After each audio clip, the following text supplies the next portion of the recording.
Hi, my name is Tony Suffredini. I'm 46 years old. I live in Simi Valley, California, and I'm a wild animal trainer.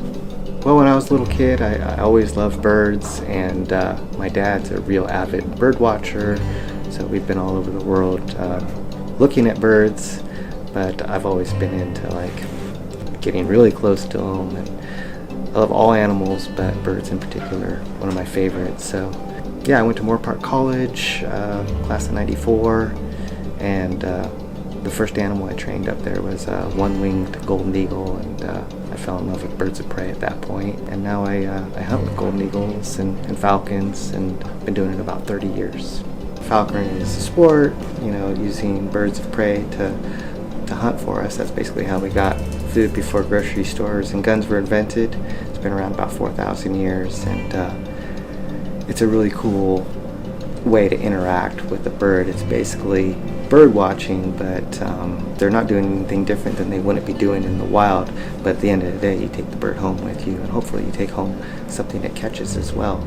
Anyway, and then I got into training golden eagles for release, so rehab basically, and that's very similar to falconry, except the end game is you're going to let this bird go. So all the birds I got for rehabbing were birds that came out of the wild because of injuries or West Nile virus or anything that takes them out of the wild, basically puts them at a disadvantage because they're not learning from their parents. And so that's my job, to give them the opportunity to learn how to hunt. And then after they're successful doing that, then I take them up in the mountains and teach them how to soar. Believe it or not, they need to learn how to use thermals and updrafts.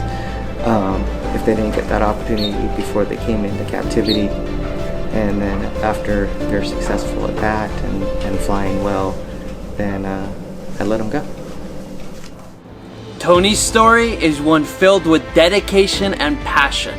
We see the art of falconry being used to give rehabilitating raptors the ability to go back into the wild. Now, Tony has a very important message he'd like to share with you. Probably the most important thing everyday people could do to help out raptors is stop using rat poisoning. The bykill that causes to wildlife is just outrageous. And so if you use rat poison and it kills the rat, then something's going to eat that rat, and whatever eats that rat, maybe a hawk or a fox or a coyote, it's going to get rat poisoning and have a horrible death. So yeah, say no to rat poisoning. Hundreds of birds of prey as well as other animals fall victim to rodenticide poisoning every year.